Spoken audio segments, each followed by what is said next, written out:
can be the greatest, you can be the best. You can be the King Kong banging on your chest. You can beat the world, you can beat the war. You can talk to God, go banging on his door. You can throw your hands up, you can beat the clock. Yeah. You can move a mountain, you can break rocks. You can be a master, don't wait for luck.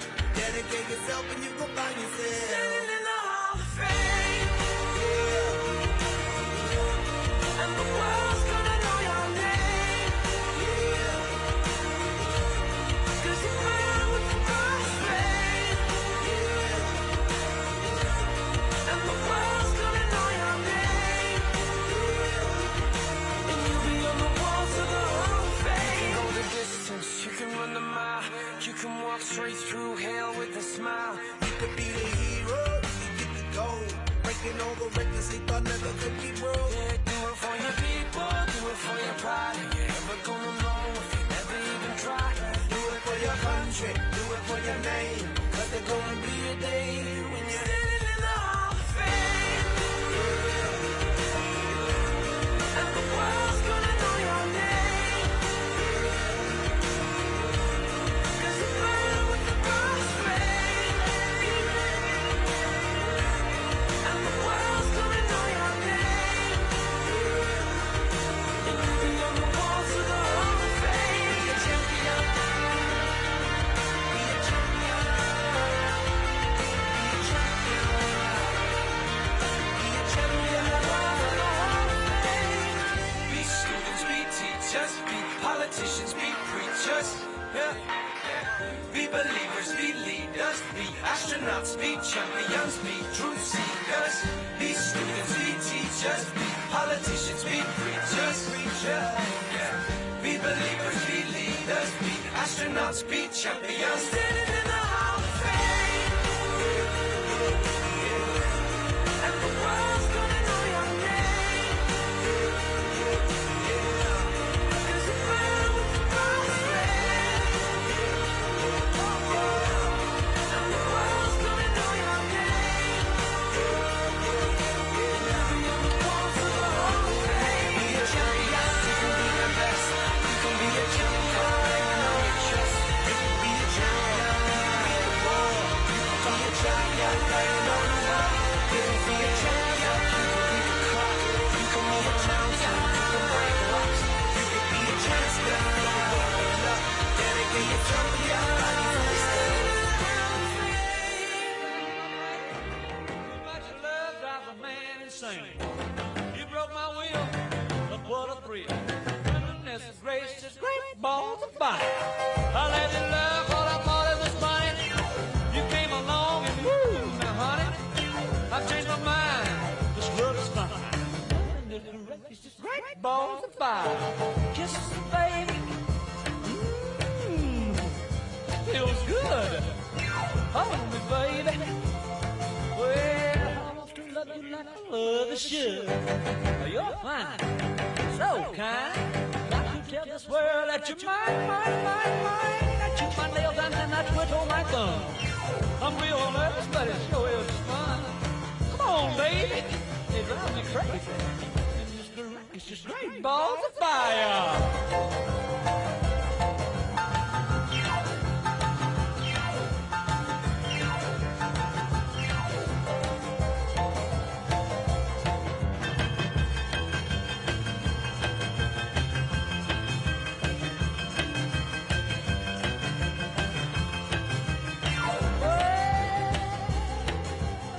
Kisses me, baby.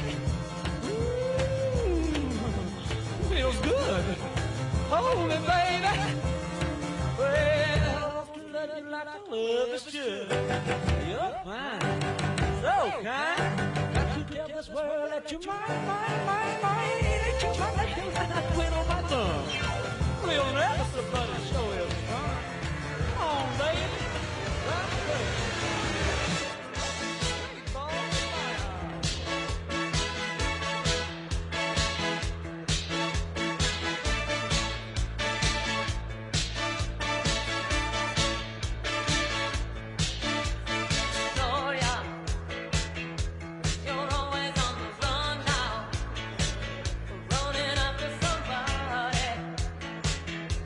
You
Ladies and gentlemen, please welcome back to the stage Congressman Brian Stile.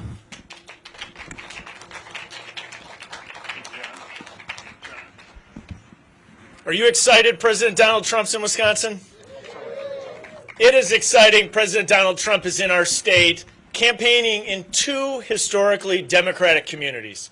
He was over in Dane County and had a huge turnout of people waiting to get into the event. And now we're here in Milwaukee, our state's largest city, talking about how conservative policies can get our country back on track. So many people have suffered under 4 years of the Biden-Harris administration, in particular in our state's bluest city.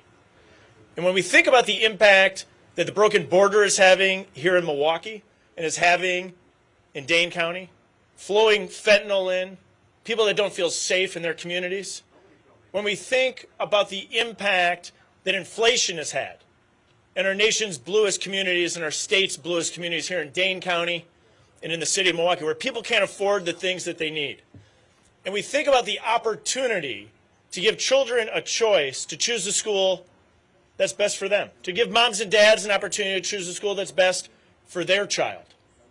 And we know as conservatives, as Republicans, as Trump supporters, we have an opportunity to go and earn every vote across our state. Let me tell you, I think it's a huge opportunity to make sure we win the state of Wisconsin for President Donald Trump. I now want to introduce my good friend. President Donald Trump's really good at identifying strong leaders. And there's nobody stronger than Governor Tommy Thompson. Governor Tommy Thompson led our state and was the pioneer of school choice. Please join me in giving a big welcome to our Governor, Tommy Thompson.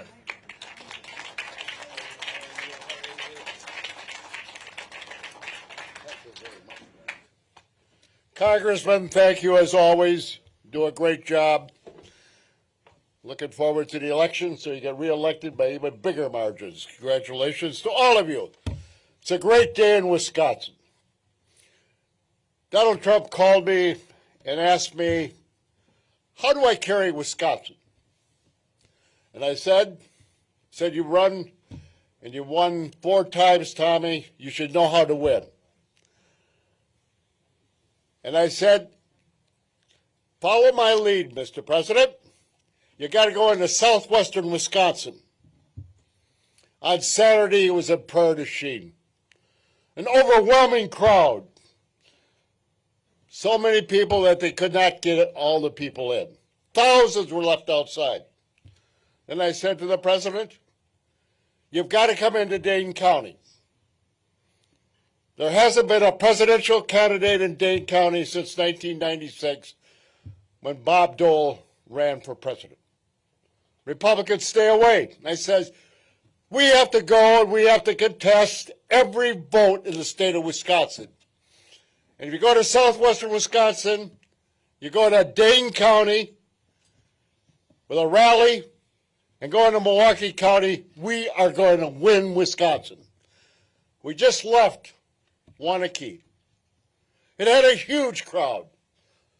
All the way from the airport to the factory where we had the place, there were people standing along the roads waving Trump signs in Dane County. Can you imagine how upset the Democrats are to have that kind of a turnout in Dane County? Thousands of people were flying the American flag, yelling Trump, Trump, Trump. And tonight, we're in Milwaukee. We just landed, and I wanted to tell the president how important school choice is. It gives people hope. It gives them a chance. It gives them the ability to get a good education. The president, Donald Trump, wants that for every boy and girl in the United States. When I was governor, I was reading the Sunday paper. And I saw on the front page of the Milwaukee Journal that 70% of young black males dropped out of school before they graduated. And all I could think of was that means that we're going to have more young individuals in our prison system. And so I came over to Milwaukee and spent 2 weeks over here all over the city of Milwaukee talking to parents. And they told me, he says, Governor, Tommy, we got a school right down the block, but it's a religious school, and we cannot send our son or daughter there. If I could send them down to that school, I could go and watch and make sure they learn, make sure they do their assignments. Instead, we're being bussed out to Brookfield.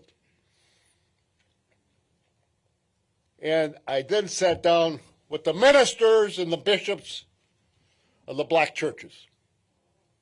And I said, I want to do something really dramatic. I want to improve the quality of education for every student in the city of Milwaukee. And they give us the opportunity to go to religious schools. Give us a chance to make a choice. And I went back and I thought about that. And I talked to Polly Williams, a black legislator from Milwaukee, and convinced her to work with me and develop the first choice program in the United States. We went all the way up to the Supreme Court and we won. And now choice is all over the state of Wisconsin, in sectarian and non-sectarian schools. We're in 37 states and growing every year. And every Democrat, just about, that's a governor, a U.S. senator, member of Congress, vice president of the United States today, president of the United States today, are opposed to it. They do not want to give that young boy and girl an opportunity to be able to allow their parents and them to choose the school that's the best for them. That's why I am so proud and so happy to have Donald J. Trump come over here today and talk about educational quality, his belief in education, and the opportunity to spread choice across the United States. So every young man and woman, boy and girl, is going to have the same opportunity to choose the best school for them to be able to get the education and graduate. That's why, ladies and gentlemen, it's really a great day for Wisconsin, because we're going to carry Wisconsin for Donald Trump. And it is going to be a great day because Donald Trump is going to talk to you about his beliefs, his opportunities, and his views and vision for education. I give you the next president of the United States, the 45th and 47th president of the United States, Donald J. Trump.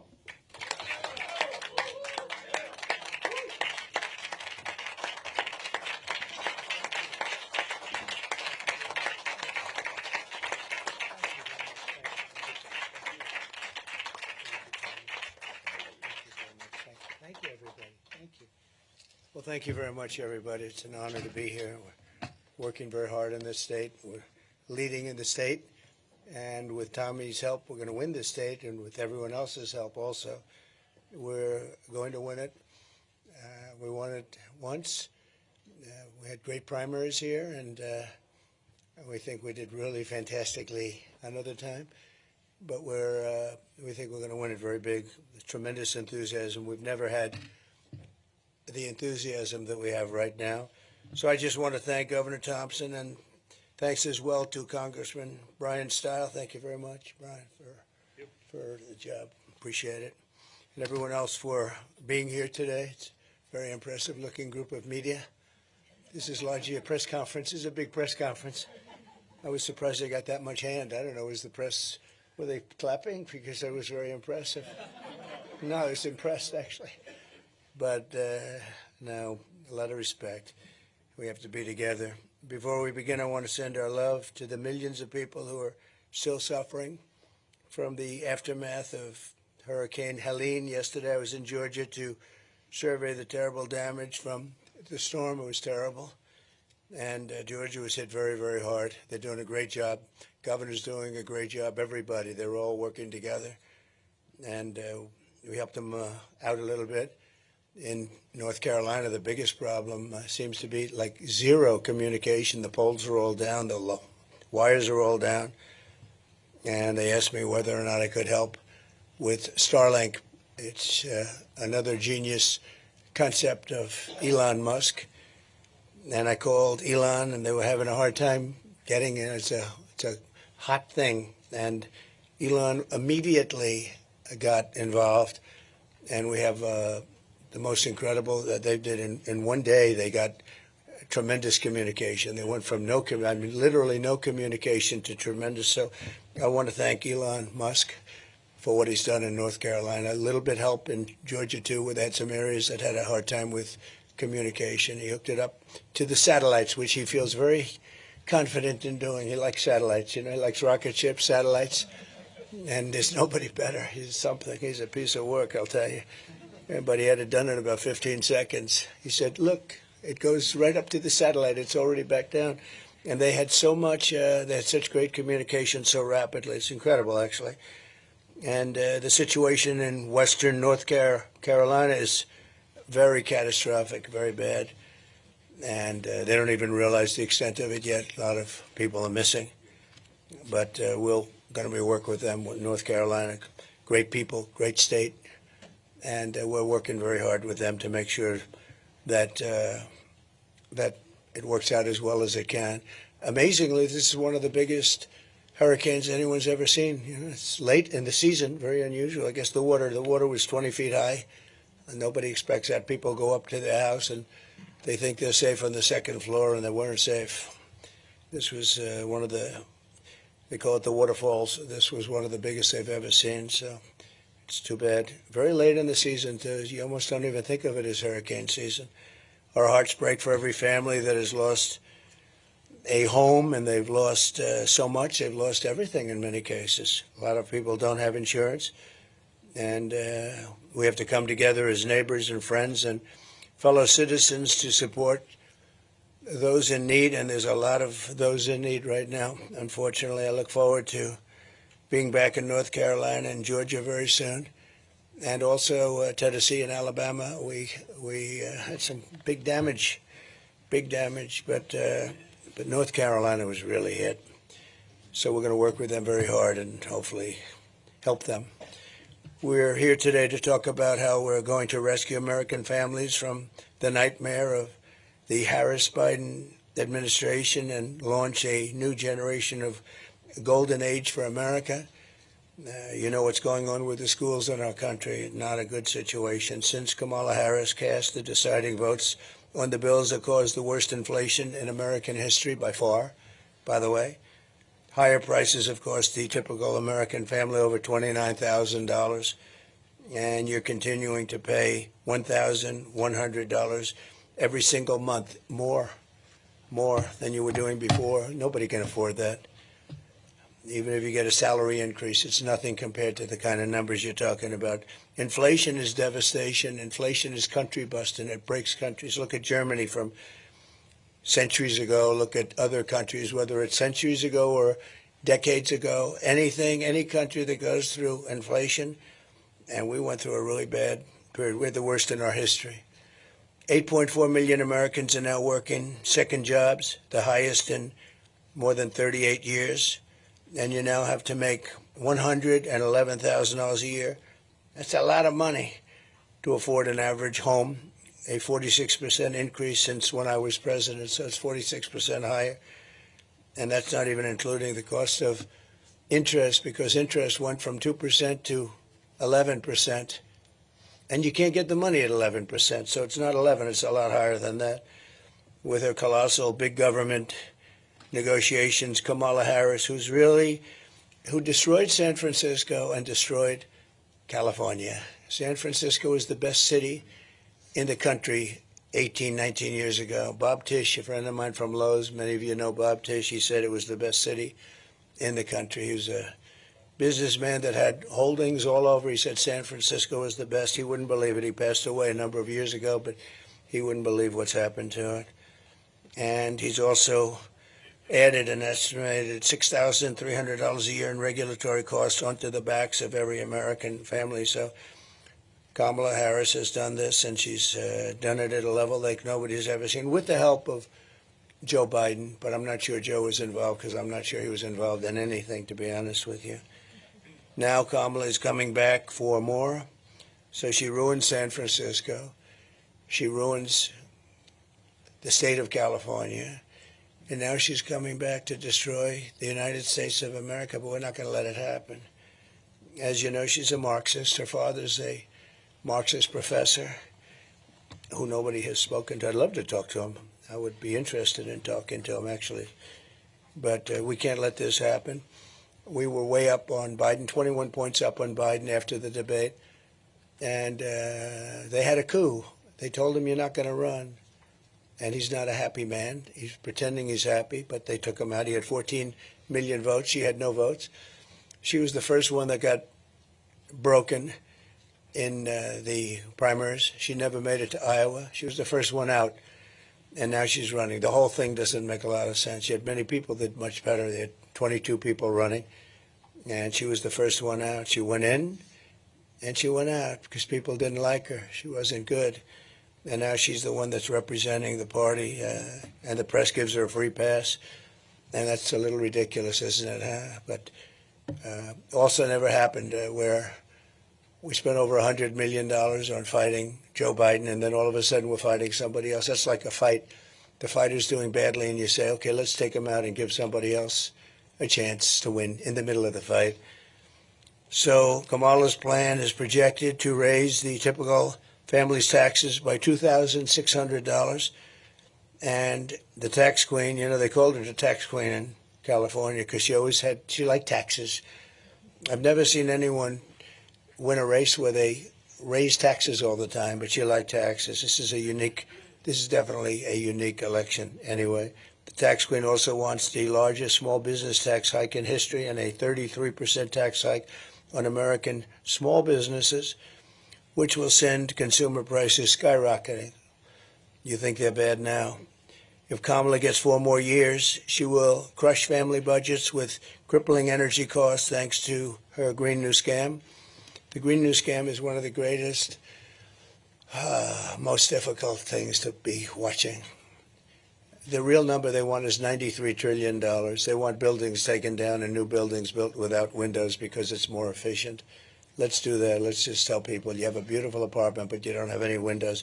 It's one of the great scams. But, you know, the amazing thing is that nobody talks about it anymore. They're not talking about the Green New Deal anymore. They're not talking about environmental anymore. They're not talking about the oceans will rise by 1/16 of an inch over the next 400 years.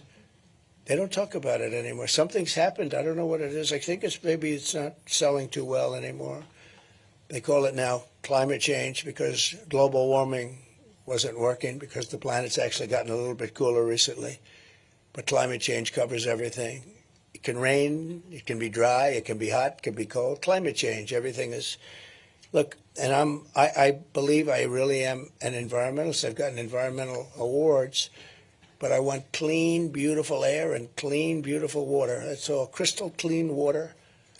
And we want clean air. And, you know, during the last 2 years of my administration, we had the best on record. And we had a lot of baby drill. We had a lot of drilling, but we had the best on record. My plan will cut energy prices in half. Within 12 months, we're going to have energy prices for businesses, but in my opinion, maybe even more importantly for the average household, I said by 12 months from January 20th, which is the day we go into office, I hope we have a country left because what's going on now is very dangerous. I've been talking about World War III. What's going on now between Russia, Ukraine, and the Middle East blowing up all over the place. It's a very dangerous time, most dangerous time since the end of World War II, without even question. But my plan will cut energy prices in half. I'm going to knock it out 50%, all. This is for families and businesses and everything. And with the artificial intelligence, as you know, and shocking. But you need more energy to make that competitive with China and some others, but primarily China. They're going wild now. They're building tremendous electric capacity, as you know. But you need more electricity. They have to create tremendous amounts of electricity in order to compete, and more than we have right now for the whole country. So you have to more than double up what we have right now to be competitive. And we'll be able to do that. I'll be able to do that. They won't be able to do it. You have to make sure your environmental impact statements get approved very quickly. Otherwise, you'll never be able to compete. They don't do environmental impact statements in China, to the best of my knowledge. They have one man say, yeah, you can build it, and that's the end of that. That was the environmental impact statement. We have to go through sometimes years of things, but all of that's going to be rapidly expedited. It's going to save you thousands of dollars on gasoline and home heating and air conditioning and electricity. We're going to be down for the entire energy package. You will be down by a minimum of 50% 1 year after January 20th. Nobody else will say that, but I can do that because we have more liquid gold under our feet than any other country. And I know how to use it. We had it going so well, and now we're buying oil from Venezuela and lots of other places that we shouldn't be buying. I call it Venezuelan tar because essentially it's tar. You know, they have the places that they hone it and develop it is right in the middle of Houston, right in the middle of Houston. We have a refinery that only does that oil. It's the only one in the world that does that oil because it's not oil, it's tar. And if you're an environmentalist and you like Texas, because I love Texas, we just got a poll from Texas. We're through the roof in Texas, which I love because I think it's an incredible place. But if you're an environmental person, the tar and all of the other things coming out of those chimneys and in that wonderful place, it's the only place in the entire world that does Venezuelan, I call it Venezuelan tar. But there's no reason for us to be doing it because we have more oil and gas. We have more, I say liquid gold, I think it's the best expression. We have more liquid gold than Russia, Saudi Arabia, any other country in the world, and we don't even use it. And ours is pure. Perhaps worst of all, Kamala's mass migrant invasion will destroy our economy, importing tens of millions of, think of it, more illegal aliens than we've ever even thought about taking in.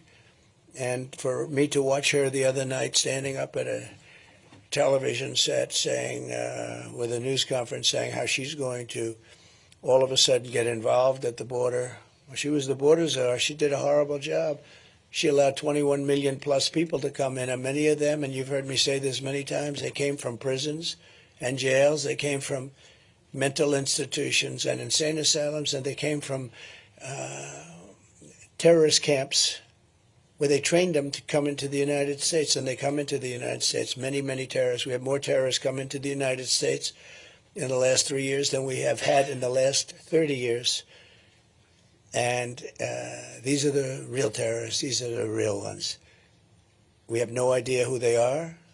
They let them come in, just open borders, just the dumbest thing I've ever seen, other than if you're trying to sign them up to vote, which is what they're trying to do. Kamala grants them all amnesty, and she's promised that it will obliterate. She promised them that they're going into Medicare and Social Security. And if they go into Medicare and Social Security, then she's going to kill Medicare and Social Security. And we're not going to let her do that. And I didn't let anything happen to either of them during my 4 years. We didn't raise the age for Social Security. They're going to end up raising it by 6 or 7 years if they get in. With 4 more years of Kamala, you'll have a 1929 style depression. That's sort of the ultimate depression. 1929 was the worst. You don't get worse than that. And it took 25 years to recover, frankly. You know, people say, oh, we recovered with Roosevelt. No, it took 25 years to recover from it. And it was tremendous pain and suffering. And that's going to happen again. And I've been very good at predicting things. The hat says Trump was right about everything. And it wasn't even my hat. I didn't even do it. But Somebody made a lot of money. Trump was right about everything. But when I win, the next Trump economic boom begins the moment the polls close in Wisconsin on November 5th. And again, Brian and Tommy and all of the people that have been so great here, we're seeing numbers that a lot of people have never seen, real numbers that a lot of people haven't seen, especially as Republicans. They haven't seen because they want to have our country back. They don't want to have millions of people pouring in that are criminals, that are murderers. Think of it. We had 13, and these are numbers that were never announced because they never wanted to do that. They never really talked about these numbers. They've never done it in many years, but they did here. And I think somebody at, whether it's Border Patrol or Justice, but somebody said it has to be done. It was announced just before she went to the microphone to say that she was going to do a good job at the border. And a lot of people were saying, well, why hasn't she done it in 4 years? Why are you doing a good job now? She's done a horrible job, even where they tried to give it a little bit of a kick 2 months ago, 3 months ago, so they could look a little bit better for the election. They didn't say that they're flying thousands of people over, and those numbers aren't included, or the app, where they have an app that's being used by the cartel leaders, the people that are making billions of dollars. The cartel leaders, think of this, call the app, and they say where to drop the illegal migrants. This is done under their administration. It's nobody's ever seen anything like it. But they said they closed the border, but they didn't say that airplanes are flying over with hundreds of thousands of migrants, dropping them all over the place. And I'll tell you what, the people in these towns are scared. They're scared. Even if they haven't arrived there yet, they're scared. When you take a look at what's happening in Ohio, Springfield, where you have a town of 50,000 people, that's beautiful. It's safe, a great place, idyllic, actually. And now they've, in a short period of time, dropped 32,000 people there. And some of those people are pretty tough people. And the mayor of the town, I don't know him, but he seems like a nice man, but he doesn't want to talk anything. He doesn't want to say anything bad. He wants to be politically correct. And all he says is we're trying to get interpreters because none of the people, virtually none of them speak English. So he's looking for interpreters when he should be looking for people to take them home because this country cannot sustain what's happening to it. We can't sustain hundreds of thousands of people coming in a month or, more importantly, in a short period of time, 21 million plus. We have no idea what it is. You have gotaways. Nobody has any idea. If you include the gotaways, what the number. We can't even really say, you know, with other countries like China, you say it's 1.4 billion. With India, you say it's 1.5 billion. They're big. With us, you don't really know what the number is. You say, how many do we have? Is it 320? Is it 325? Is it 350? Nobody knows. If you go to government agencies, say how many people are in our country, they have no idea. Well, we're going to have an idea very soon. Under my leadership, real median household income rose by $7,684, and that's before the pandemic. And even after the pandemic, the annual income was up $6,400. We did a great job in the pandemic, never got the credit we deserved, but we did an amazing job. Operation Warp Speed is being studied by many, many schools, both militarily and business-wise. Operation Warp Speed, even my greatest enemies, they say, what a job that was. That was a job like nobody else has ever done. And it's ripped the world apart. Every country got ripped apart, including China. China was delayed, but it was hit harder proportionally probably than almost any country. It was a terrible time. Probably $60 trillion in damage, and caused by the Wuhan lab. I said that from the beginning. It came out of Wuhan. And the Wuhan lab, it wasn't from bats in a cave that was 2,000 miles away. It wasn't from Italy. It wasn't from France. They blamed everybody. It's really the China virus. But we did a great job with the ventilators, with the masks and the gowns and everything. You know, when we got here, our cupboards, I used to say our cupboards were bare. We had nothing. No president put anything in for a pandemic, and I don't blame him. Who would have thought? I thought it was sort of an ancient thing. It wouldn't happen now, so it wasn't, something that I ever mentioned very much. I didn't blame other presidents, but they didn't put anything into it. So we had the cupboards were bare, and all of a sudden we heard there's something coming from China, and terrible. We had the greatest economy in the history of our country. We gave you the biggest tax cuts in the history of our country and the biggest regulation cuts by far in the biggest, all by far in the history of our country, and rebuilt our military, but a lot of that, not relatively speaking maybe, but a big chunk went to Afghanistan, where they're one of the biggest sellers of military equipment now in the world. And what I say is the most embarrassing moment in the history of the United States, that we took the soldiers out first. You're supposed to take the soldiers out last. A child would know that. I brought a child up to the dais once, and I gave him the facts in front of a very big crowd of maybe 10,000 people, maybe more. I gave him the facts. I said, so would you take the military out first or last? He said, I'd take the military out last, sir. He was 5 years old. I said, how old are you? He said, 5. A lot of you saw that.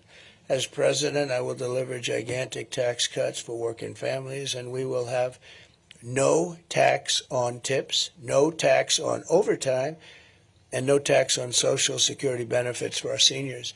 And that's a very big thing, but especially the last one for our seniors, because they've been decimated. Young people have too, but they've been decimated, seniors, on their fixed incomes. But nobody's ever been hurt more, nobody has been hurt more than seniors with respect to inflation. Inflation has just absolutely destroyed seniors. So I'm giving them no tax on Social Security benefits, and that'll make up for some of it.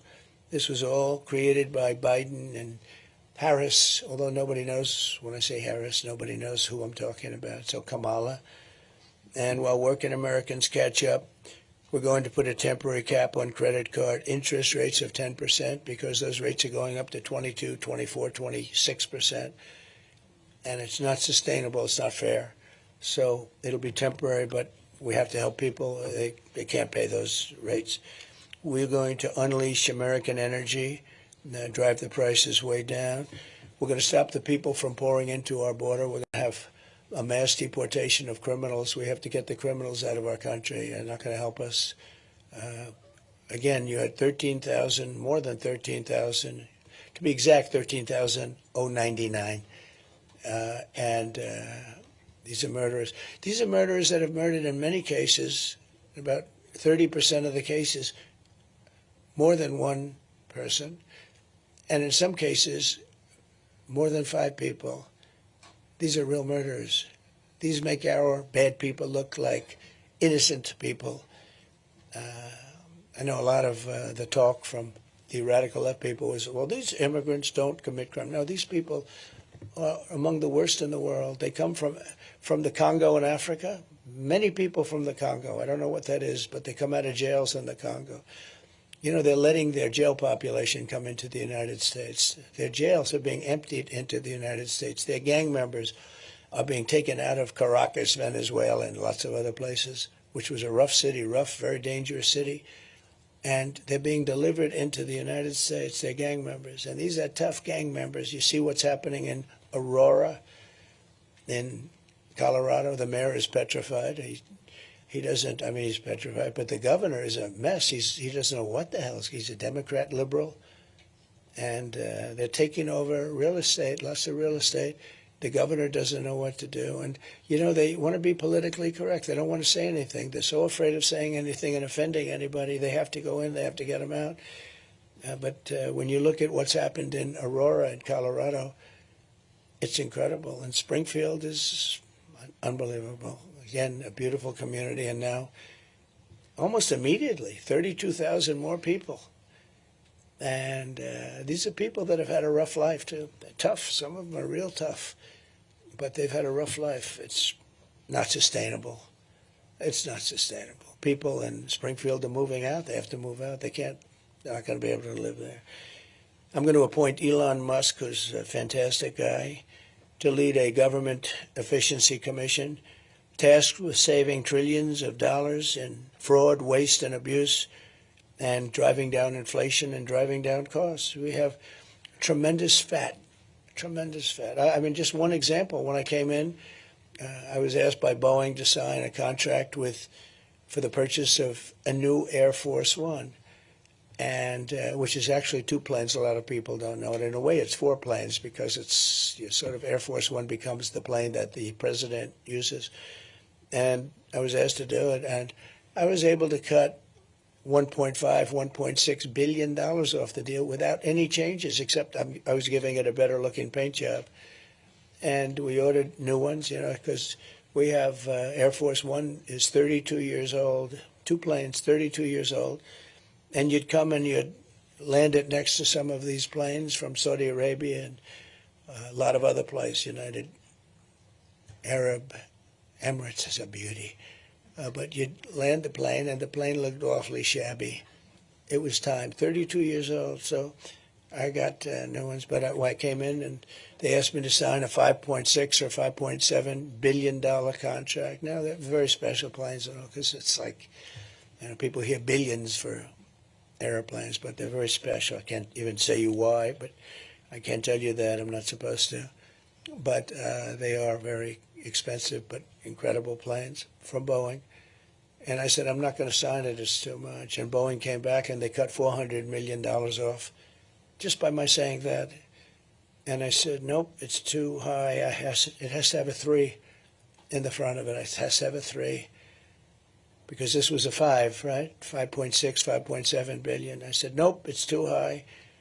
And they called back a week later, and they took another $250 million off. So I got $650 million with like about 2 minutes of conversation. I said, no, I'm not doing it. It has to have a 3. And this went on for about a month, and I sort of forgot about it. I said, look, forget it. Well, let's not do it. And lo and behold, about 4 months later, I get a call from Dennis. This was prior to the horrible accidents, the 2 accidents that really hurt Boeing. I mean, it was the greatest company in the world. I think it was thought of as the greatest company in the world, and now it's not considered that. They went down a long way, but this was when it was prime time, Boeing prime time at the beginning of my term.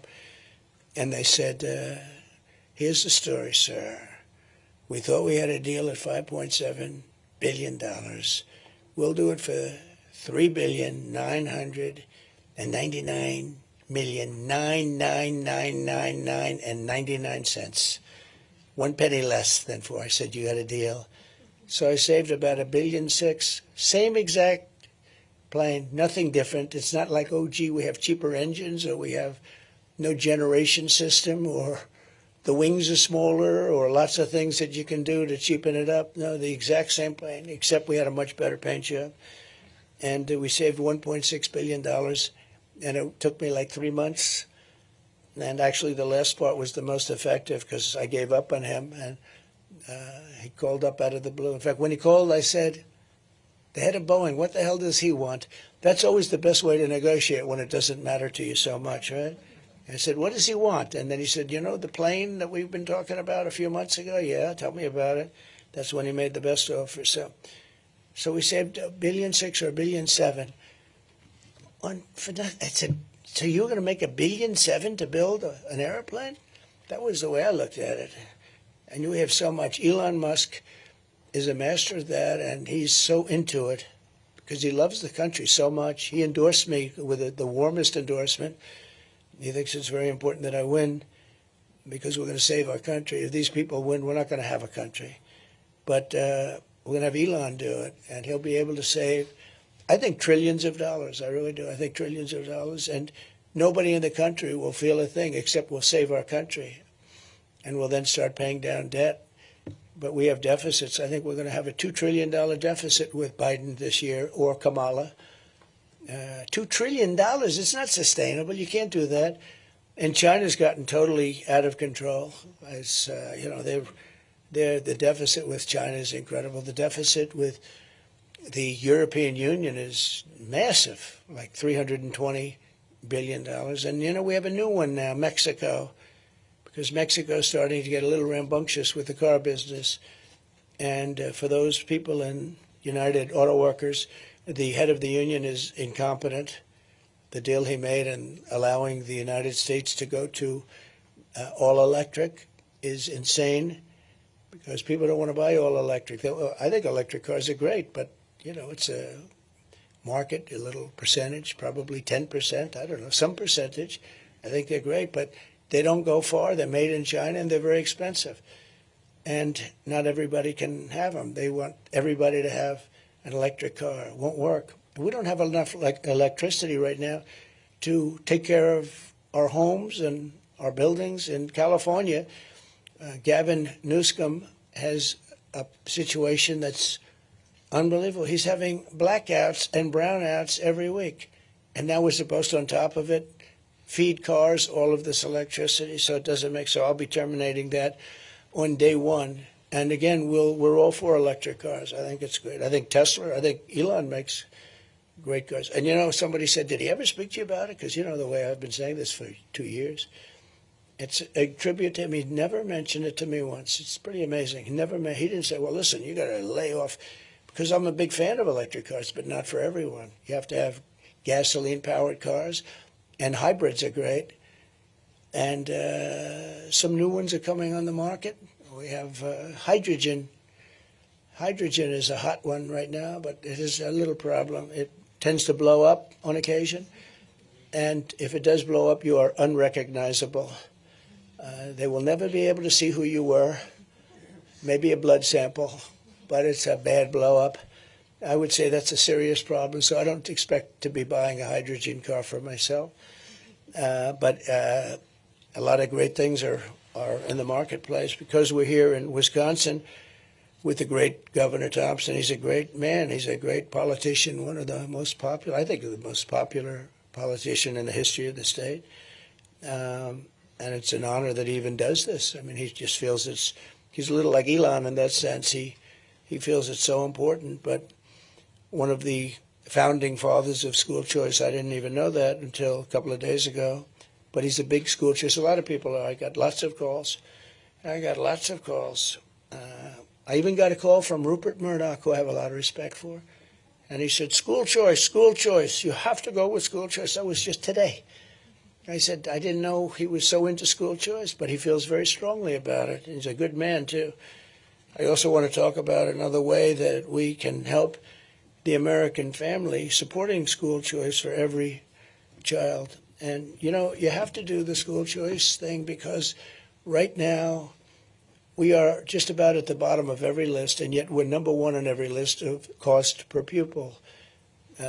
Cost per student, we're number one, and if you look at a list of the top 40 nations, we are at the bottom of the list. We're number 40, number 39 all the time, and often led by Norway and Denmark and Sweden, and China is in the top 5 usually. Pretty amazing, with 1.4 billion people, pretty amazing.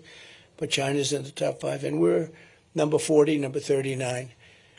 And one of the things we'll be doing is moving education back into the states. And, you know, if you think about it, like a state like this, I think would do fantastically well with education. I think that a state like Iowa and Idaho and Indiana, I think you'd end up, I was looking at them the other night, just from common sense, you know, with a party of common sense. And I said, more than anything else now, with a party of common sense, because that's more important than anything else. We don't want men and women's sports. We want to have strong borders, and we want to have fair elections, not rigged elections. And we have a lot of problems in this country. But if you take a look at all of it, everything that we're doing, every single thing that we're doing is based on structure and common sense. I was looking at the various states, and I think 35 states could be the equivalent of Norway and Denmark. If you think about it, they'd run great. I mean, I think Iowa would do great. I think Idaho would do great. I mean, these are states that have no debt. They have low taxes. They've done great. And then you have the same, you know, you have a guy like Gavin wouldn't do very well, I don't think, with it.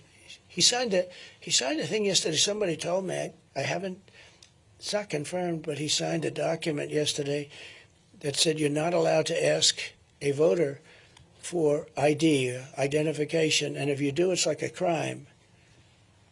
Why would anybody do that? In other words, this was signed yesterday or the day before by Gavin Newsom, a failed governor, and it said, if you ask anybody whether or not anything having to do with their identification Now, for everything else, you're allowed to have a card, but for voting, which is our most important act, it's considered virtually a crime, so you're not allowed to ask for identification. Now, there's only one reason that's done. That's because they want to cheat on elections.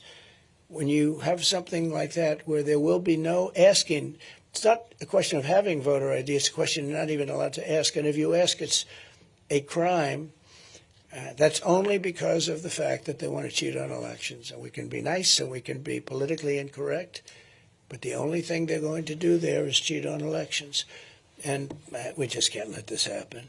The city of Milwaukee is the home of first and oldest choice program. You have the school choice program in Milwaukee is the oldest in the whole nation.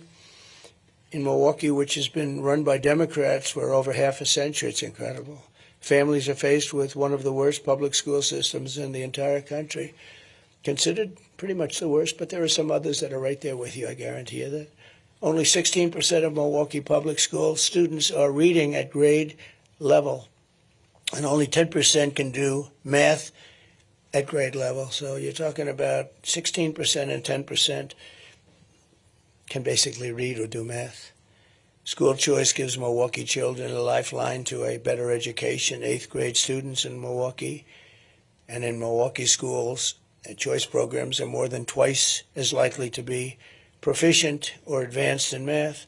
And that's good, but you know, when you say we're going to double up from 16% or double up from 10%, it's not really great, is it? And we're going to outsource and outscore other public school districts. So they want to start off by competing against certain public school districts, and I guess that's a good place to start. But it's they got to straighten out the schools in this country. Schools are really bad, and I think we're going to be able to do that. I think we're going to be able to do a lot of it. But if they're run by the state and run by like the parents, because in Washington, you know, half of the buildings, such a large number, every building you pass in Washington says Department of Education. You're going to have a lot of it, like vacant space. Now we can have somebody else maybe move in. But these schools, it's massive. It's massive. I figure we'll have like one person plus a secretary. You'll have a secretary to secretary. We'll have one person plus a secretary, and all the person has to do is, are you teaching English? Are you teaching arithmetic? What are you doing? Reading, writing, and arithmetic. And are you not teaching woke? Not teaching woke is a very big factor. But we'll have a very small staff. We can occupy that staff right in this room, actually. I think this room is too large. And all they're going to do is they're going to see that the basics are taken care of. You know, we don't want to have somebody get crazy and start teaching a language that we don't want them to teach. But we'll do something with education. I think when we move it into the local districts. But the big thing is we're going to take it all out of Washington. We're going to send it all back to the states. We're going to spend less than half, and we're going to have much better education. But in many states, you will be the equivalent. I mean, you have states that are incredible. And in many states, you'll be the equivalent of a top 3, top 4 school, like in Norway or a Sweden is very strongly thought of, too. Although lately they've had some problems, you know all about that.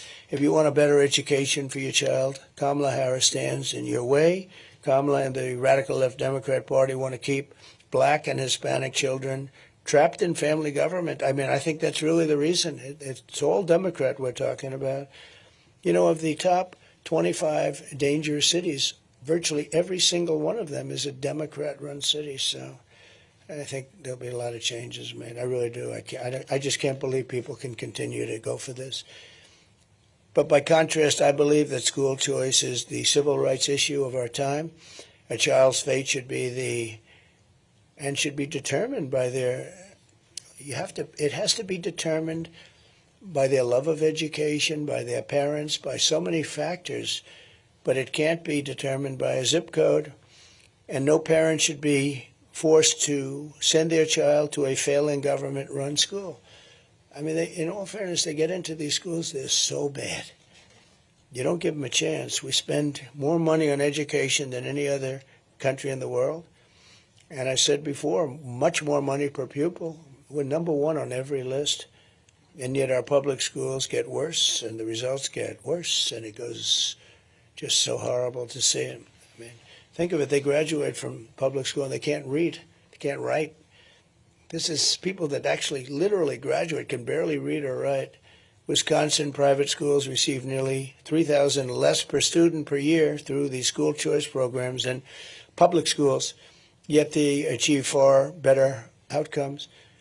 A great job they've done, actually. Even as they fail to educate our youth, our opponents are using government schools to indoctrinate children, pushing radical transgender ideology on children, and changing the child's gender without even parental consent. Can you imagine that? Your child leaves for school and comes home and their gender has been changed. I don't want to get into the details, but it's not even believable. Without parental consent. All of that's changing. It's changing immediately.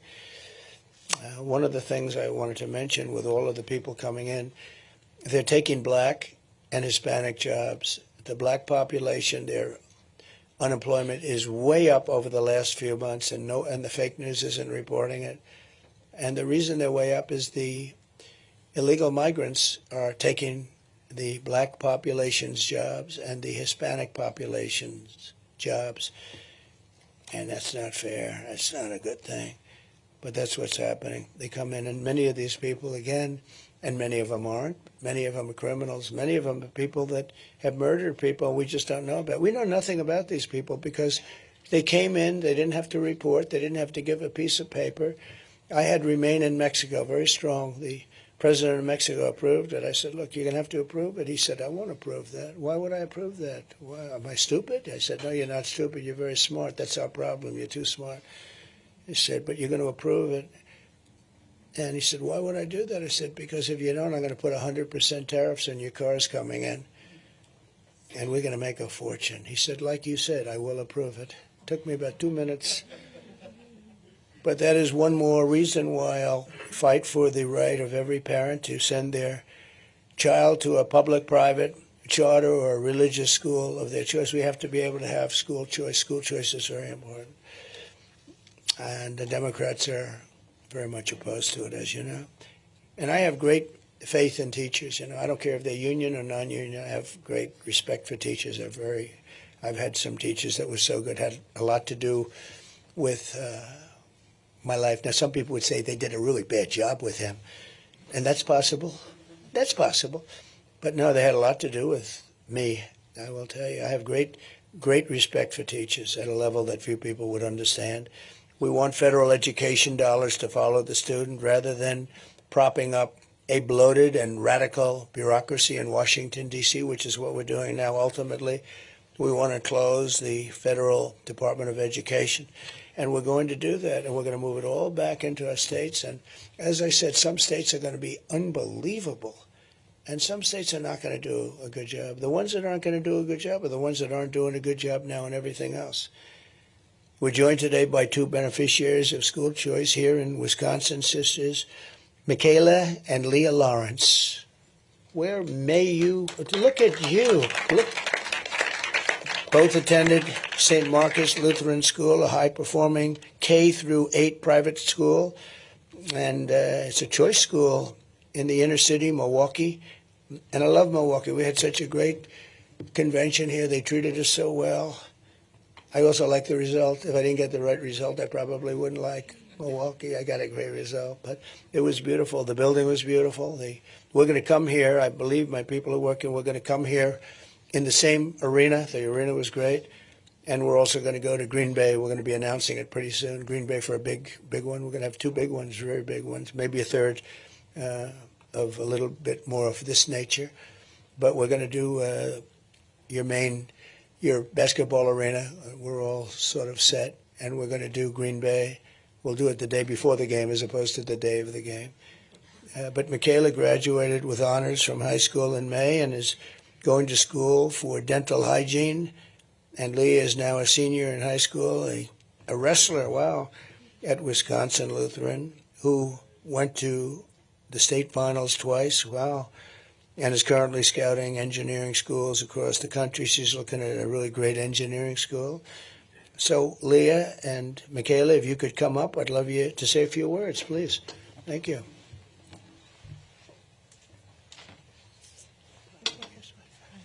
Who's the wrestler here? I'm not going to mess with her. That's good, please. All right. Well, my name is Michaela Lawrence, as you already know. Just first want to come up here and thank everyone for the opportunity for me speaking. On behalf of my family, I thank my dad specifically for putting me and my sister in choice schools and having the opportunity to learn. Personally, going to the high school I went to, Luther Preparatory, really learned about Christ-like behavior and how to show that in the outside world. And a person like me going to college now, you get to the outside world and it's like, wow, a lot of these people really need Jesus. But I'm thankful for that opportunity. I'm thankful for President Donald Trump, too, someone who supports that opportunity that I got from grade school to high school, learning about Christ and having the choice to really have an opportunity to get a good education and have a relationship, a close relationship with all my friends and teachers. So thank you. That's so beautiful. Thank you very much. Oh, thank you. And my name is Leah. I'm the wrestler, by the way. And I'm so grateful again for getting the opportunity to come out here and speak on behalf of School Choice. This is an amazing program. I'm so thankful that Mr. President Trump, he is helping out with this program. He's doing so much for education, and education in Milwaukee especially is in dire need, especially right now. So I do want to personally thank Mr. Trump for helping us with this. Thank you. What's your record in wrestling? Well, that's pretty good. She's got a good record. You said, what's your record in wrestling? Thank you both. Beautiful job. Thank you, Don. How nice is that, huh? Very proud of you both. It's amazing. So thank you. And also with us is Tukara Bell, a mom of 3 whose family has been uplifted by School Choice. And so, Tukara, could you come up and say a few words, please? Come on up. It's very exciting.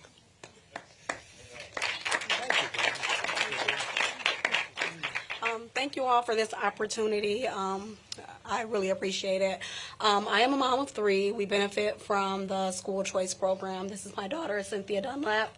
And School Choice, it gives us an opportunity to send my children to a school that aligns with my morals and my values, and while also giving my children a personalized educational experience. I greatly appreciate it, and they would not have these opportunities if it was not for student choice. Cindy, would you like to say something? Hi, I'm Cynthia. School Choice has given me so many opportunities that any other school could ever give me. I'm so thankful for School Choice, and I also have a gift for you, President. Oh, wow. On behalf of Trinity Thank you very Lutheran much. of Christ Baptist. I'm going to wear it tonight. Nice. Thank you, darling. Very much. Thank you. That's really nice. Come on, you hold that for me. Don't take it from me. I want to keep. So again, universal school choice, very important. We're backing it all the way, 100%. And I want to thank everybody for being here. And there's a lot of media here, so if you'd like to ask a couple of questions, I think we'll do that. So go ahead, please. Brian? Mr. President, thanks for coming. Yes, thank you. Under your administration, you brought world peace. You didn't have the chaos in the world. No. I wanted to get your comments on what's going on right now in Israel and Iran, that conflict.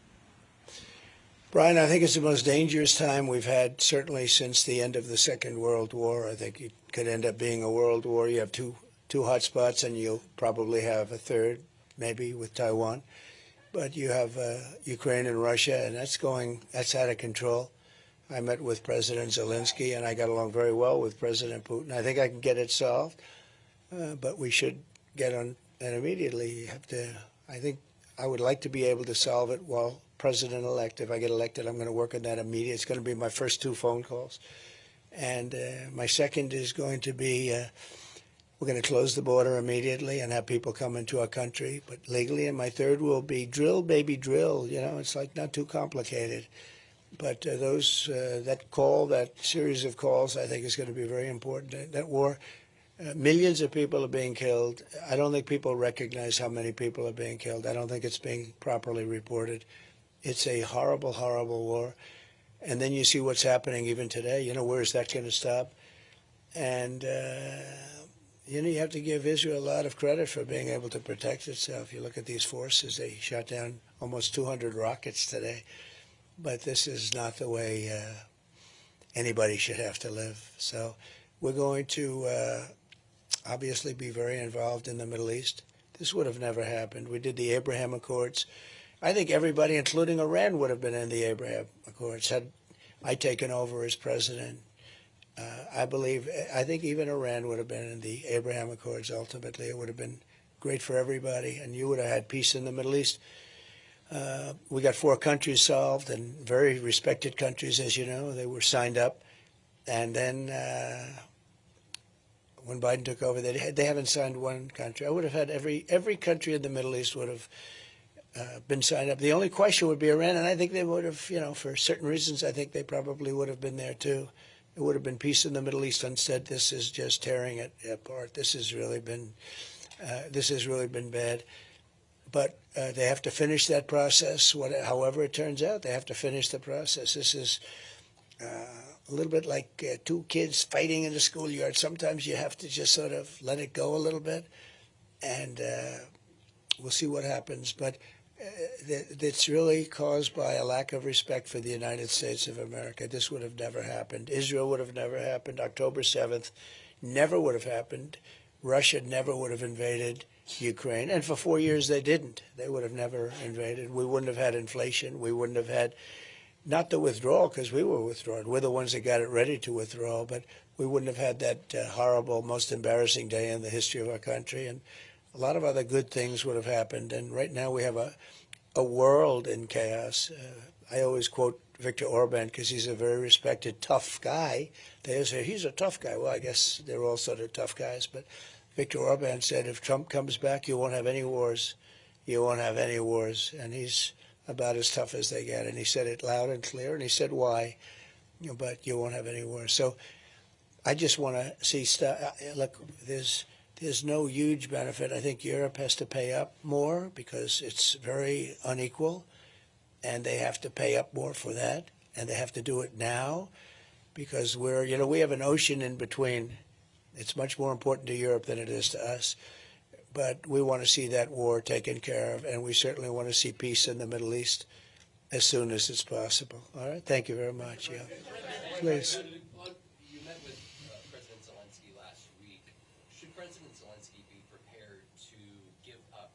Ukraine territory in order to end the war. And the second part here is, if you were president right now, after Iran launched its more than 200 missiles towards Israel, last week you had suggested that if Iran tried to attack you, that you would blow the country to smithereens. How would you handle Iran right now? Well, would you use U.S. force? Would you use U.S. force? Yeah. No, I wouldn't be around if they did that, but let's assume I'm not around. The President of the United States should blow that country to smithereens because you can't do that. And the president should make a statement to that effect. But as you know, I mean, you're in danger right now. You are in danger now because of them and their challenge to me. And the reason they did that is because I had them in a position where they would have made a deal. They had no money. There was no terrorism. There was no money for Hamas. There was no money for Hezbollah. You know that. I mean, it was reported when I was leaving. They said there was absolutely no terrorism. In 4 years, we had no terrorism. And a large part of that was Iran had no money. And I wasn't looking to hurt them. I was looking to, I want them to be wonderful and great and happy. But we didn't want them to have a nuclear weapon. They can't have a nuclear weapon. Would you use U.S. force today?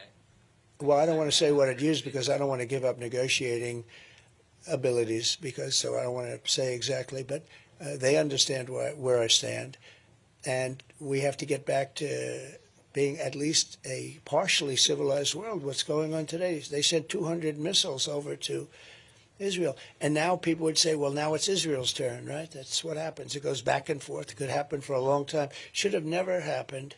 It would never have happened. And again, Iran was not in a position to sponsor terror because they didn't have any money. I mean, now they have $300 billion. Biden took off all the sanctions. I had sanctions. I told China, if you buy oil from Iran, that was their biggest customer, you're not going to do any business in the United States, and we're going to put tariffs all over your products. And they said, well, we're going to pass. And they didn't buy. And I said the same thing to other countries, and they didn't buy. And time went by, and all of a sudden they had no money. And they would have made a deal, and I would have made a good deal for them. I'm not looking to hurt them. I want them to be great. Let them be happy and good. But they can't have a nuclear weapon.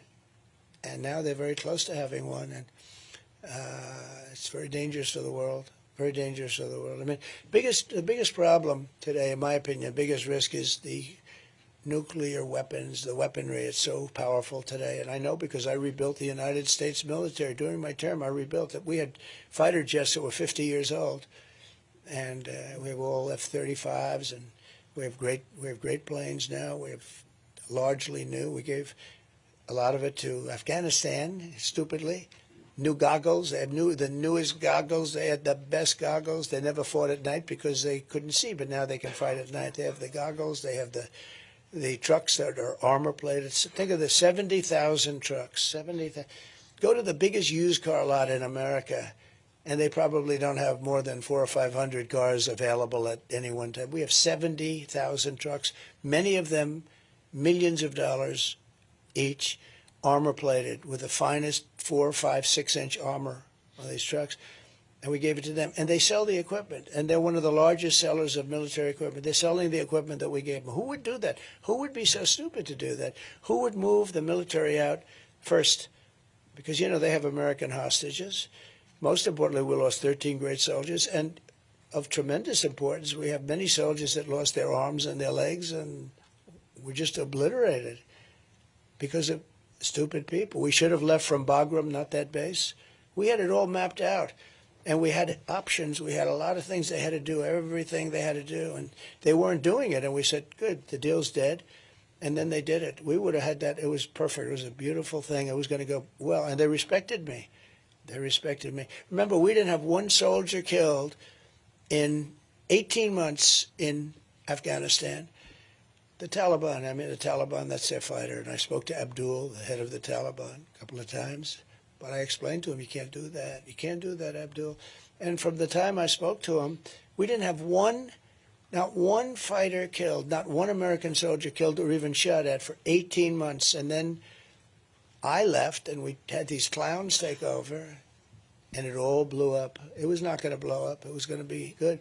One of the worst things they did is give up one of the largest air bases in the world, the largest runways, most powerful runways, very deep with concrete. You could land anything on them, you know, meaning the weight. You could land any plane on a very, very long, I think like 18,000 feet. And to give that up, and the importance of it wasn't Afghanistan. The importance of Bagram, and very important, was it was 1 hour away from China where they make their nuclear weapons, right in that area. But 1 hour away from China. Forget about Afghanistan. We should have never been there. But we were 1 hour away from where China makes their nuclear weapons. And now, you know who occupies it? China. How about that? They left. So I was never going to. I was moving out. We were all set to move. I'm the one that got the soldiers down to that level. We had no problem. And we were going to move out. Soldiers would have moved out less. We would have taken the equipment. We would have done everything. I had no confidence in the Army, meaning in their Army, the people that they were giving us, because they were loyal to the other side. I always knew that. That's why you had so many blue on brown and brown on blue. You had so many attacks where we trained them, and then we hand them a gun, and they turn the gun around. They shoot the sergeants and everybody else there, the Americans. I said, well, there's something. We never had so many attacks like that. We trained them, and as soon as they get a gun that's loaded, they turn it and they shoot everybody. And I said, what the hell's going on over here?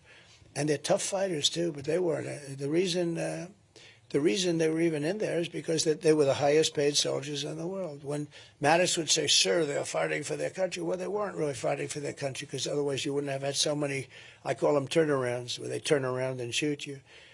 They weren't fighting. They was fighting because they were getting so much money as a soldier. It was just a job where they were making a lot of money, but their loyalty wasn't to that group. And the head guy was a total thief. I knew that. I didn't get along with him at all.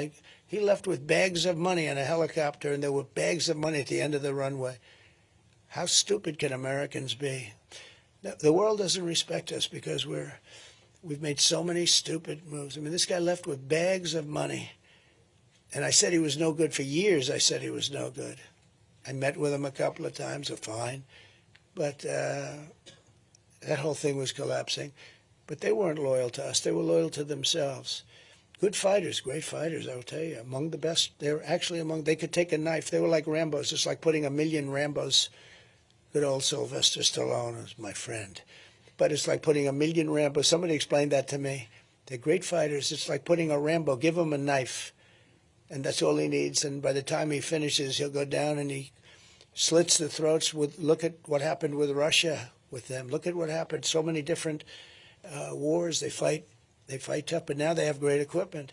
And then the other day, it sickens you to see it. They have through their boulevard. They have this boulevard, and they're running our equipment through the boulevard. You know, the defeated Americans. We should have left from Bagram, because Bagram is a massive base with hundreds of miles of surrounding area with nothing there and fencing, and you would have had nobody killed. Instead, a lot of people got killed. We had the 13, but you had hundreds of people who were killed. Civilians were killed at the same time. So it's a shame.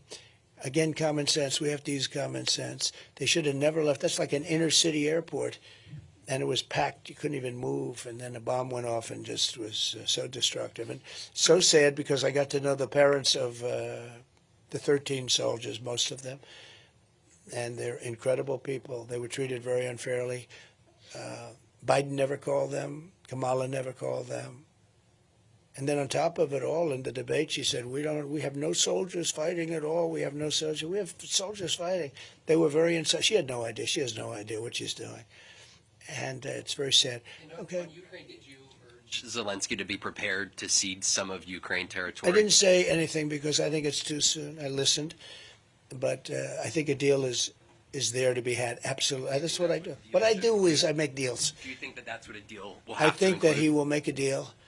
And I think, look, it would have been a lot better before, because the cities now are all blown up. I mean, they're all blown up except for Kiev. You have the cities are those beautiful golden towers. They're ancient gold. They're all laying on their sides, smashed to smithereens, right? The cities are, many of them are just gone. Do you think they can still It would have been work? so great. Would have been so great. Number one, it wouldn't have happened. I wouldn't have had to make a deal. Putin never would have gone. I talked to him. It was the apple of his eye. I talked to him a lot about Ukraine. I mean, it was the apple of his eye. You know, he said this used to be a part of the Soviet Union. It used to be a part of Russia. But he had a whole history going. It was something he would have never done it. He would have never done it with me there. I mean, I can't speak for the future. Probably would have done it. Eventually, he would have done it because he wanted it. But this was something that was very important to him, but he would have never done it. And, honestly, he never did do it. And there was never even a threat of him doing it. But I'll get something done. I know both of them. I know both of them very well.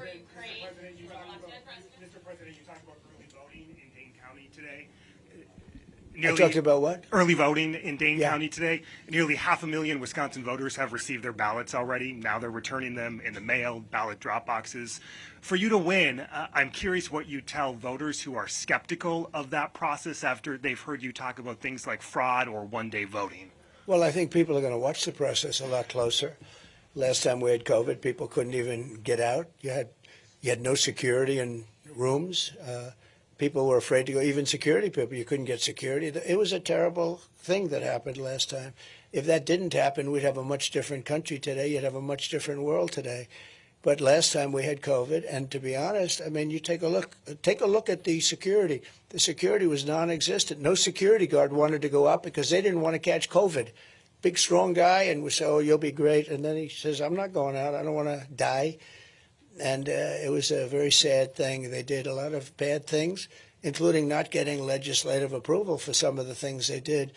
But I think that people are watching this time. We have lots of lawyers watching, and we're doing it early rather than late. We're not going to do it after we're doing early. That's why you see the lawsuits filed. And we're going to try and say too big to rig. You know, we use the expression. As you get a lot, like Tommy Thompson was telling me, he's never seen such enthusiasm in this state, in Wisconsin. A lot of people have told me that, but they've told me that in other states too.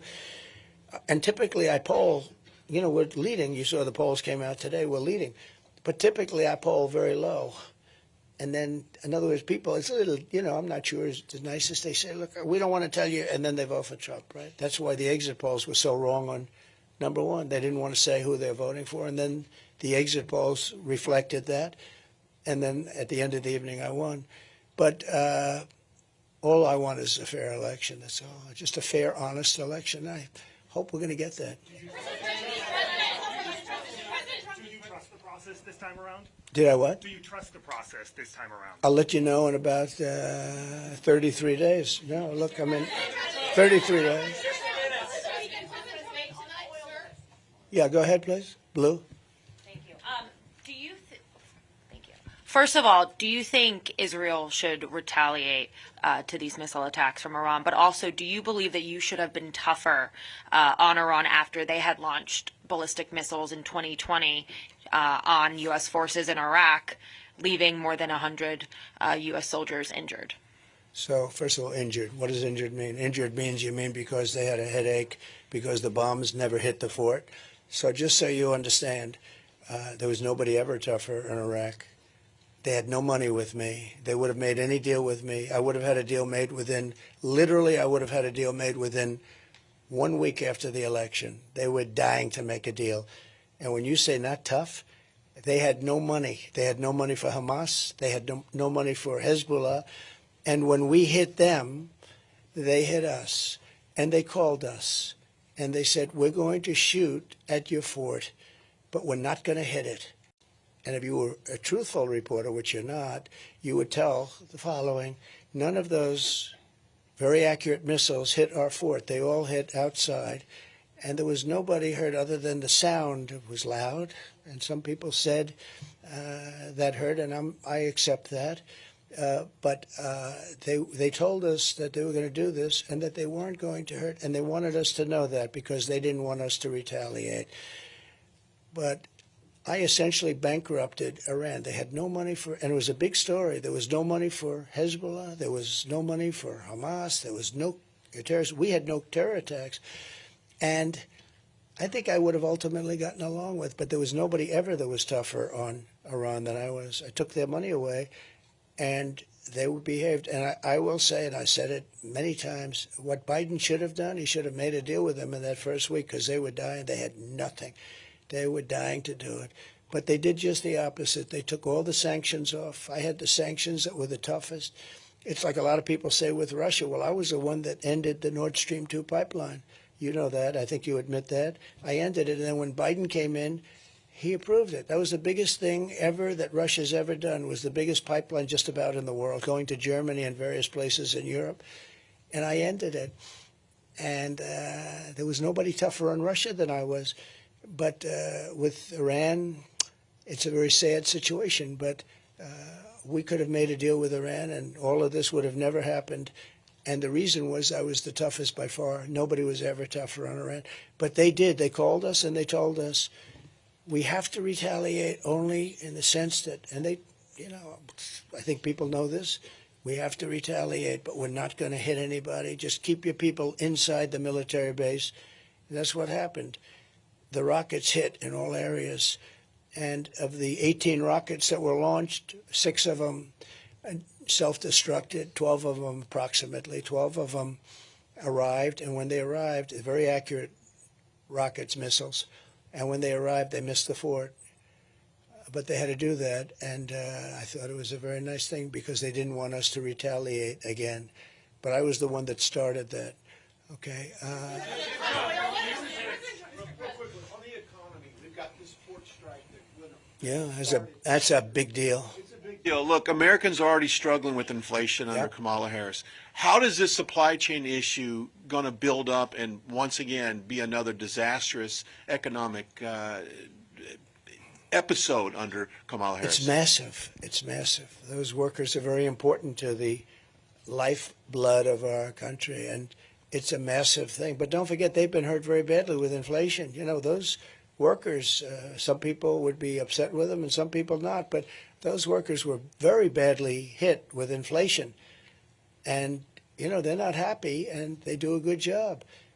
And they also don't want to see certain new technologies, which in many cases don't work very well. I mean, you know, when they modernize sports, a lot of times it doesn't work. There's nobody to talk to. It's very inaccurate. I've heard a lot of complaints about these modernized stations, a lot of very big complaints. But those are really hard workers. I know some of them. And no, that's going to be a tremendous hit. There's another one. Biden shouldn't have let that happen. Not that he should have ended it. He should have worked out a deal between them and the others. He could have worked out a deal. That's an easy deal to work out in a sense because you have a certain power of being the United States. A lot of these are foreign ship owners. And you have a lot of power being the U.S., and that should have been worked out. It's a devastating event for the economy. It's also devastating for inflation because everything's going to cost a lot more because of it. I don't know how long it's going to go on, but I understand the workers' side. I mean, I see both sides. These workers have been devastated by inflation, and the inflation was caused by energy, stupid energy policies, and equally as much by deadhead spending. And that's what they call it. They call it deadhead spending. You know why? Because stupid people do what they did, and that caused inflation. So they were badly hurt. Thank you. Go ahead. CBS is saying that you have pulled out of a planned interview on 60 Minutes. I'd just like you to address that report, and if you indeed are not doing the interview, explain your reasoning why. Well, right now they came to me and would like me to do an interview, but first I want to get an apology because the last time I did an interview with them, if you remember, they challenged me on the computer. They said the laptop from hell was from Russia, and I said it wasn't from Russia, it was from Hunter, and I never got an apology, so I'm sort of waiting. I'd love to do 60 Minutes. I do everything. I mean, I do you right now, right? And you're tougher than 60 Minutes, frankly. The laptop from hell was from Hunter. It wasn't from, so I haven't gotten. If you remember Leslie Stahl, we got into a little bit of an argument on the camera talking about that and other things. And, you know, they really owed me an apology. I'll tell you, David Muir, how about David Muir when he said that crime went down? And then the following day they released the numbers from the Justice Department that crime went up 45%. Where's my apology? They should apologize. They were wrong on everything. So I like to get an apology. So I've asked them for an apology. Let's see if they do it. I wouldn't mind doing 60. I've done 60 Minutes a lot. I did 60 Minutes twice with Mike Wallace, the great Mike Wallace. He was great. His son is from a different ballpark. His son doesn't have, I said, you want to be like your father? Just don't have the talent. Who else, please? Go ahead. Thank you so much. I wanted to ask you about Milwaukee. Obviously, you're here today in Milwaukee. You were in Dane County. What more do you need to do in the next 30 days to win over the voters in these largely Democratic areas? I think we're doing well. You know, we just went to Dane, and we had a great time. And the other day, we were, we had 50,000 people on, I think it was Friday or Saturday. We had 50,000 people, and we had a small venue because the United States government wouldn't allow us to have enough Secret Service people. So we were forced into having like a 1,000-seat venue, and we had 50,000 people outside. We wanted to do a rally, an outside rally. And when we drove in, I said, boy, that's a big crowd. And I'm used to the biggest of crowds. And this was a big, beautiful crowd. And Washington would not allow us to have the security that was the Secret Service that was necessary. And that happened a little bit with respect to today also. You saw all the people. I don't know if anybody was up there, but you saw the people. That crowd was massive. But last week we had a crowd of 50 to 55, 60,000 people, and we had planned an outdoor rally. and it would have been amazing. And Washington would not get us. They said that we have to guard the United Nations, which meant the president of North Korea, who's basically trying to kill me. So they want to guard him, but they don't want to guard me. So we're going to start having it out with them because we sort of have it. They want to use it. It's like a form of election interference. When they tell you you can't have enough people to guard yourself, I mean, a lot of people show up for what I'm doing. And that's one of the reasons we're going to win. That's like a poll. And we've never had this excitement. Tommy Thompson said it before. We never had the excitement that we have. Now, we've had great excitement. Look, I won it. And the second one, they say lost by 20,000 votes, so sure. But you know what? We did millions of more votes. Everybody does. We did millions and millions more votes the second time. Got the most votes in the history for a sitting president. Sitting president never even came close to that. And we're doing much better. You people reported it, that we're doing much better today than we did with Hillary or we did the second time. So I think we're going to have some good results here. You've gone to Dane County. You've spent time in Dane and Milwaukee counties today. In 2020, your campaign sued to throw out the absentee ballots cast by voters in those two counties. What is your message to someone watching in Dane and Milwaukee County who feels they did nothing wrong in 2020? They might support you, but you tried to throw their vote out 4 years ago. I think they generally agreed with me. My voters generally agreed with me. And I think we have a really good chance of winning it. You know, there are counties that normally a Republican wouldn't win. But if you would see the crowds that we just left, if you'd see the crowds that we had on Saturday, I really think that we're going to win Wisconsin. I think Wisconsin's great. And I'm doing a rally in the arena, and I'm doing a rally in Green Bay. And I think we're going to win Wisconsin. I think we might win Wisconsin big. We also have something else that doesn't get reported much, but we have an enthusiasm level that's double or triple what theirs is. The Republicans have, usually it's the other way around, but we have an enthusiasm level that's substantially more than the Democrats' enthusiasm. That's a big thing. Yes, please. President Trump,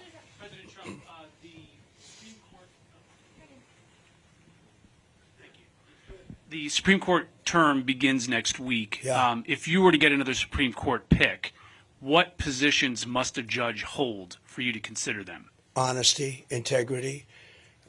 We want people that are honest. We want great integrity, and we want genius. You know, Supreme Court, you have to be very smart. And we don't want to have people that are not brilliant people. And I know many of the justices, and for the most part, I think they're very brilliant people. You want brilliant people, but you want great integrity, honesty, and, you know, that's, I don't think it should necessarily be along party lines. It usually tends to be that way, but I don't think it's necessary. I think the main thing is they have to be really respected people. They have to be respected. You have to respect our Supreme Court. I think they get treated very unfairly. You know, you have people that go around trying to play the ref with them, and I know these people, and they're really they're scum. They're bad people, and they'll go after not only Supreme Court justices but regular judges, and they'll hit them about, oh, they're not good, they're not smart, they're not. And actually, they're very smart. They're a lot smarter than the people doing the calling out. But they're trying to be Bobby Knight, you know, the great basketball coach who was constantly playing the ref, screaming, screaming, screaming. And he said, maybe I won't win this call, but I'll win the next one. And he was often right. He was a big supporter of mine from Indiana. He was a big supporter of mine, and he was a great coach, but he played the ref. They play the ref by insulting. I don't even know, is it legal to do what they do? I mean, they're so outrageous. But a lot of the judges don't stand for it, and the ones that really are respected don't stand for it. They do what's right. Are there certain issues that you would like to see the court take up? No, they have to take up whatever they want to take up. I have no preference. There's certain issues I'd love to see taken up, but they have to do what they have to do. They have that, I'm sure, very well under control. I think the Supreme Court has really made some very brave decisions over the last year. And I think I'm looking at their approval numbers, and they have approval numbers for everything, but I'm looking at their approval numbers go up and up and up. Yeah, please, go ahead, right there. Julia Johnson, Fox News Digital. I'm curious, what advice did you give J.D. Vance ahead of his debate tonight? Have fun. I said, JD, have fun. That's true. JD, that's right. We have a big deal going on, and I said, JD, have a lot of fun. He's a smart guy. He's been amazing. He's been a real warrior. Top student at Yale. He was a very brilliant guy in so many different ways. And, he's a very hard worker. He goes around and he's not afraid of the media. He'd stand here and he'd answer all of your questions. I have a lot of people that wouldn't do that. They don't like doing that. They get shouted at, and they don't like being shouted at. But JD's very much a warrior. Very much a warrior. Thank you very much. On oil prices, Mr. President, on oil prices, thank you. Iris Tao with NTD here. The crude oil prices rose by over 2% today after the latest Iranian attacks on Israel. Are you concerned about major oil supply disruptions affecting the U.S.? And do you think Americans are prepared for that? And also, secondly, on China, you mentioned China. Do you think China might be trying to seize this moment, to take advantage of this moment, try to plan an attack on Taiwan and Indo-Pacific theater? Thank you so much. Well, you never know with President Xi. I had a great relationship, as you know, with President Xi. He's a very smart guy. So I don't want to read his mind, but he's very smart, and he has a way of doing things that's very good for China. And he's at the top of his game. Our people are not at the top of their game, so you never really know. I think that China is going to be a very interesting subject over the next couple of years. China's having a lot of problems right now. The economy is having some big problems. They just issued very big stimulus. But it's someplace, and he's a very, people get upset when I say it, but he's a very fierce person. He really is. He's a fierce warrior. He's a fierce challenger. But I had a very good relationship with him. Okay, a couple of more. Go ahead, please. Go ahead, behind you. Thank you. You've said two can play at that game when talking about the Department of Justice. How would you use the DOJ if you're reelected? Well, I think it's terrible what they've done. They've weaponized government to an extent that's nobody's ever seen before. It's done in third world countries, banana republics. But, like as an example, they said, the documents case. Well, he was guilty. They basically said he's guilty, but he's incompetent. He's allowed to be president, but he's not allowed to go to court. It was a strange ruling. But I was exonerated from my case. That was a big case, as you know. Down in Florida, we had I don't know the judge, but a brilliant judge, totally brilliant judge. And I was exonerated and fully exonerated.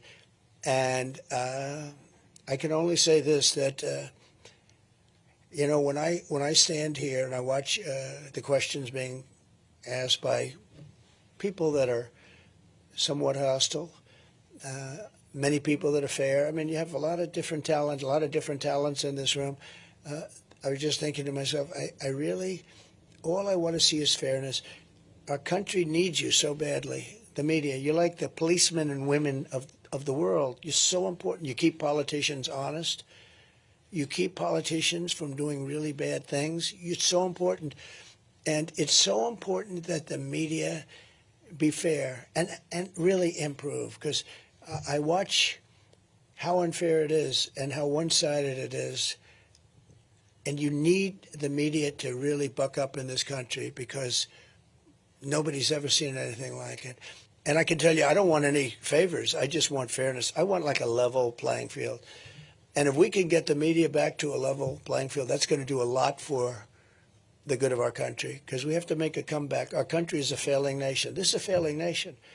We're failing at the borders. We're failing at everything we're doing.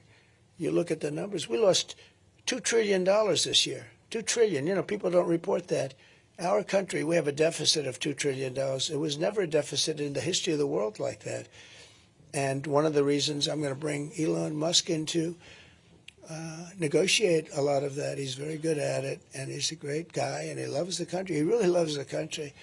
It's not easy for him to do an endorsement. He endorsed me. But, Brian, I would say it's not easy for him to do an endorsement, right? He's got a lot of different factions, a lot of different sides, but he wants to save the country. And, I tell you the airplane story. I could tell you 20 other stories just like it.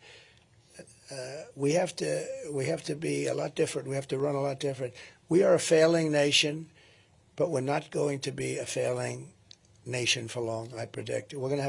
I hope we're going to have a great victory, a big victory, and then we're going to straighten out our country. We're going to seal up our borders, and we're going to let a lot of people into our country, but they're going to come in legally. We had Remain in Mexico, and for some reason he voided that immediately, and she did. I guess she did because she was in charge of the border. And I hate to see that when somebody was so bad at the border and then tries to pretend like she wasn't even involved. This was the worst border in the history of the world, not here, the history of the world. There's never been a border like that. I always say third world countries would have used sticks and stones to keep people out if that happened to them. There's never been anything like it. And the press doesn't want to report about it, and they've got to report about it. It's a big story. To me, it's the biggest story. When you allow 13,000 murderers into our country, and they're free to kill, they're free to kill. These are people that are rough, tough, horrible people. It's not going to be a positive thing. When you allow thousands of terrorists from very tough countries into our country, they're here. We don't even know who they are. We know they're terrorists, and we know something about some of them, but generally we don't. But we know there are thousands of terrorists let into our country. Drug dealers are in our country at levels we've never seen before. We're really, we're a very sick country, but we're going to figure it out and we're going to get it fixed. Yeah, go ahead. You've got one of the biggest. I predict you have one of the biggest rallies coming up on Saturday in Butler, attendance-wise. Can you give me a preview of that and what's going through your mind going back to Butler? Butler, that's right, it's going to be on Saturday. And it's going to be an amazing rally. Butler has become quite a famous place. It's like a monument now. People ride through the streets of Butler looking at it as though it were a monument. It's very important. We lost a great person, Corey the fireman, and two other people were supposedly going to die, and they ended up living because of great doctors up there. These doctors, two separate doctors, one was just hit badly, and the other was hit really badly. They were both. First thing I said is, how many people are dead?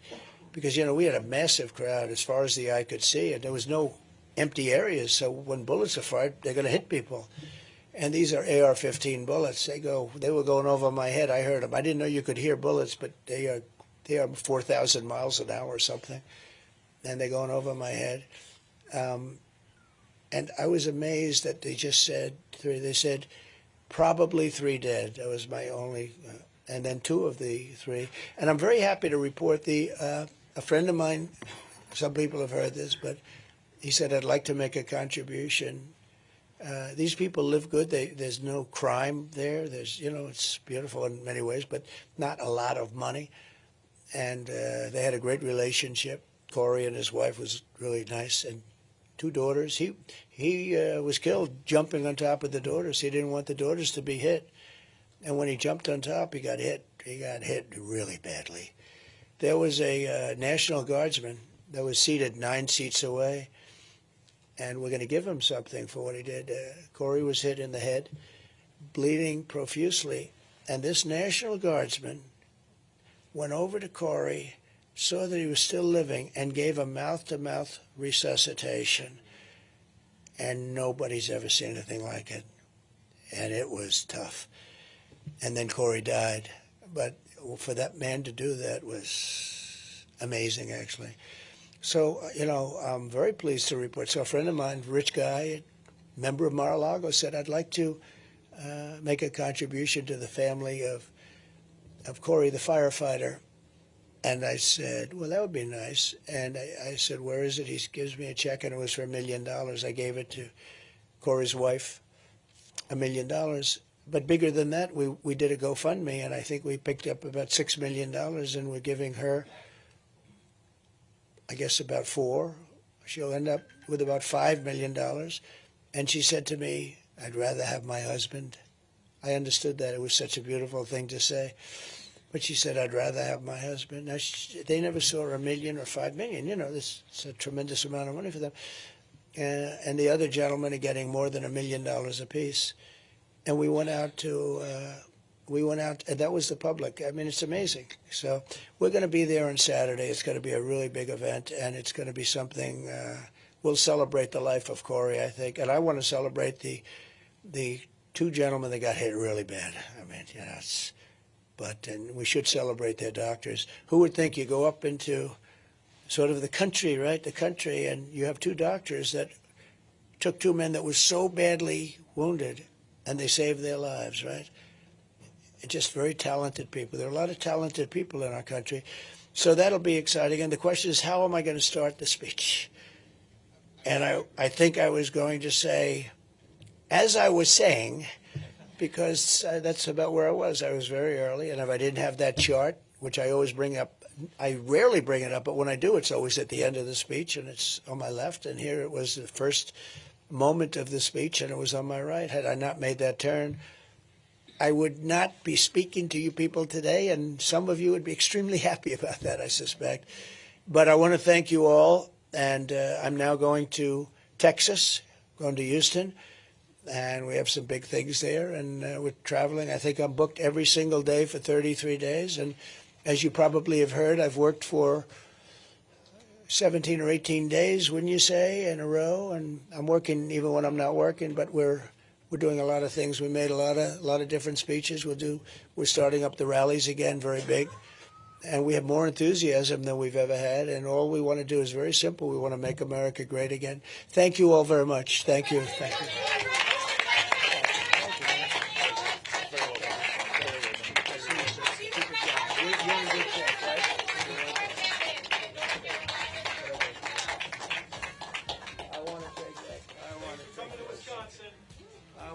I'm not forgetting this. Thank you. Thank you, please. Okay, let me say goodbye. Fantastic job, Don. Come on. So beautiful. A selfie? She can have a selfie. She wants a selfie. You better believe it, right? Supposing I said no, that wouldn't be good, right? You cannot have. Okay, let's do it. Take an individual with your sister-in-law. You go ahead. Okay. Wait. Go ahead. Oh, yeah. We'll do this one. Okay. All right. Now you take one, okay? Hold up the peace sign. She's done this before. Huh? Good luck. Have a great life, okay? Thank you. Have a great life.